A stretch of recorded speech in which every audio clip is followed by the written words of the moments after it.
Humza Yousaf plots a crackdown on landed gentry. So he's spotted another successful part of Scotland that hasn't yet been driven out and into penury. So he's putting through the land reform bill, which would force those with more than 1,000 hectares of land to sell in little chunks instead of as a whole, to give, they say it'll make rural communities more sustainable by giving locals more of a chance to buy land.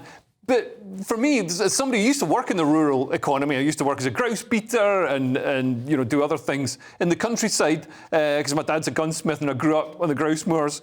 The countryside is already it's already sustained and managed by people who know what they're doing. What we don't need is a bunch of like effete urban intellectual communists to come in and destroy what is a functioning economy, which is exactly what they're doing. I mean, this is basically a sort of lighter version of what they did in Zimbabwe, where they come in and say, no, you can't own that, you can't do this, you can't run that, we've got all these new regulations, and then the economy falls apart and everybody starves.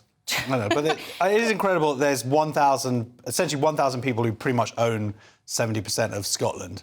Oh, OK, here we go. So the lefty in you is saying, let's divide it up. I'm not saying it's right at all. I'm just saying, when you start looking at the figures about who actually owns this country, it goes down to a very limited number of people. I don't agree with this policy. Also, it's for show, because 93% of land sales anyway were less than 500 hectares. So it's not even like they're selling 1,000 hectares at once anyway. Right. It's just... No, but they are, I mean, the 93% of sales by volume, not by land mass. So the big sales can be very large. Well, they could be, but there's no way, but they haven't even said what percentage. It's only 1% of Scotland land is sold off annually anyway. So I really don't know how many this is going to apply to. Yeah, but no, you don't buy a house every year. So I mean, this basically meddling in the rural economy. Like the SNP's done it before. You know, they want to go in, they want to stop grouse shooting. They've got these ideas. So, like for grouse shooting, for example, it's seen as a lot of urbanites see it as this cruel thing where people pay money to blast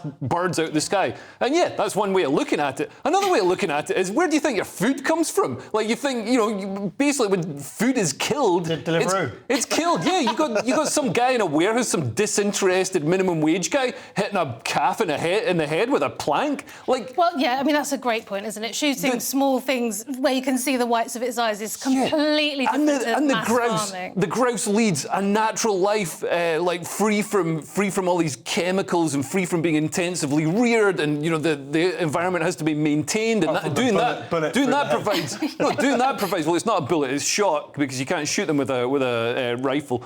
But lots of bullets through the head. I've never eaten something that's got shot in it. Is it spitting bits out like pips? Is what I'm. Well, a little bit sometimes. It's not much of a bother. It's good for you. But the environment is maintained and sustained so the grouse can live there. So then it creates an environment that lots of other flora and fauna can live there. And if you don't have the grouse there, then it's used for the next most profitable use, which is often blanket coniferous forestry, which actually toxifies the soil, is a complete monoculture, destroys water courses downstream because it acidifies them. So it's a disaster. And nobody in the SNP would even know any of that.